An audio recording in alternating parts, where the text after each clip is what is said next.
Hello and welcome. You're listening to the Cleveland Stater podcast, and this series is titled Why I Love the Land. My name is Jack Barrett, and today I'm joined by Karyssa, Nicole, Kasey.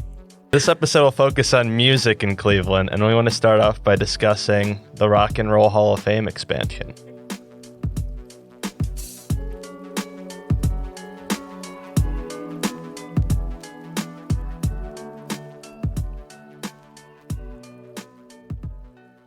Essentially, the Rock Hall is partnering with PNC, and they're going to expand the Rock Hall 50,000 square feet as part of a $135 million expansion of the lakefront. And I think it's part of re-emphasizing music's part in this city's culture and history. My parents were born in the 70s, so I've had a lot of talks about like what music used to be like and what shows used to be like. And if I'm ever in the car with them and they put on like one of the old rock stations or something, they'll turn it up and like test me and cover the screen and go, "What band is this? What band is this?" Mm-hmm. And I usually get it right, like Led Zeppelin, AC/DC. But they would always just tell me about like hanging out in the flats and like going to shows at like Jacobs Pavilion, and they're like, it's not the same now, you know, artists just like aren't coming to Cleveland. And that kind of resonated with me because my first two shows were here. I saw Katy Perry, who was a really big artist, at the Q, which is Rocket Mortgage Fieldhouse, I guess. And I saw Panic at the Disco at our own Wolstein Center. And it does kind of feel like nobody's really coming to like the Wolstein Center, the Q anymore, especially big artists. But I do feel like the smaller, more local scene is kind of underrated.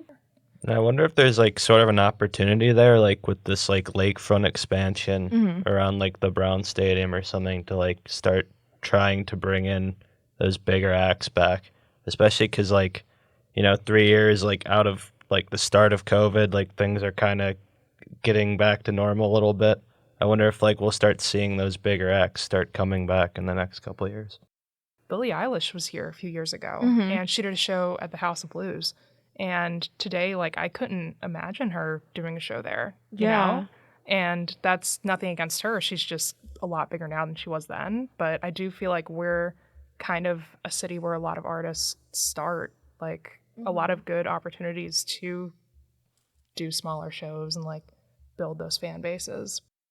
Well, and hopefully, building off of what Jack said with the venue they're building at the Rock and Roll Hall, hopefully more small artists can get into that venue. And I feel like the name of the Rock and Roll Hall of Fame will bring in artists and they can get their footing. And maybe we aren't going to be a place for big artists to come anymore. Maybe we're just going to remain a city where small artists or medium-sized artists get their footing and really take off. And I feel like performing at the Rock and Roll Hall would be iconic for a lot of small artists in this area.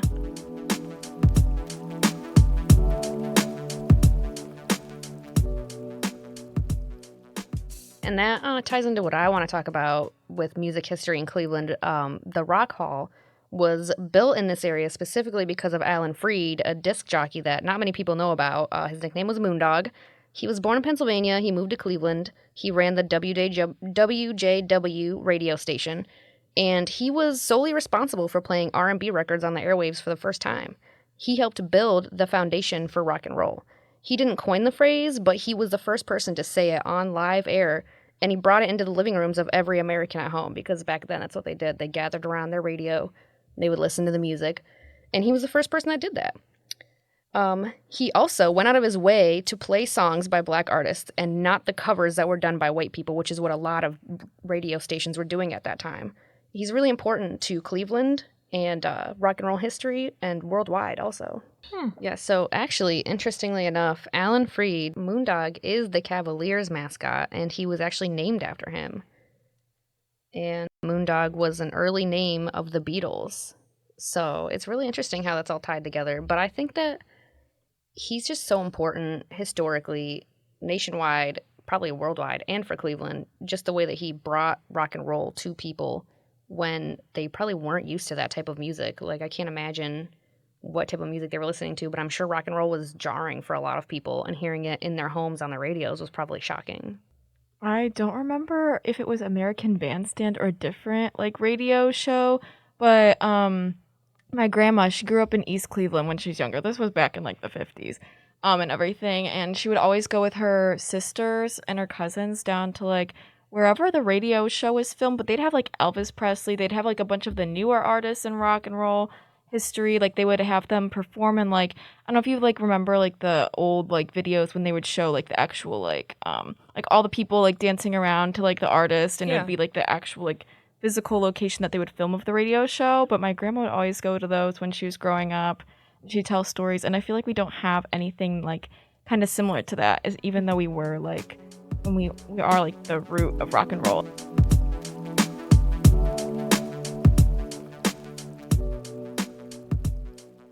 You know, the name of the podcast is Why I Love the Land, right? You know, I feel like we should go around and talk about like some of our favorite experiences in the land.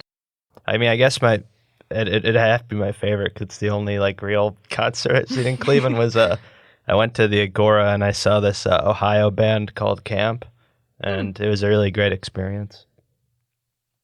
Yeah, I'm in the same situation. I only saw one concert. I've only been to one concert in Cleveland. It was Melanie Martinez back in 2016 at the House of Blues. It was really fun. Definitely like I do like the smaller venues overall because I've been to a few bigger shows now. But it kind of sucks if like with the House of Blues venue if you're on the floor, which we were, because basically just floor level, but like there's a balcony and then the actual floor. We were kind of towards the back, so it was like hard to see because they have like a little bar section and then like also like their little audio control section in the middle. So it's a little hard to see, but like it definitely like the energy was different, just being closer to everyone, and I don't know, just being closer to the artist too. Like it was a really good concert. So what was yours? Oh, it was Panic at the Disco at the Wolstein Center. Well, actually, I have a few. Most of the concerts I go to are in Cleveland, so I will say like I am bummed that like we are getting skipped over, but at least pre-COVID, like Nicole was saying, I remember at least like once a year I'd be up here for somebody.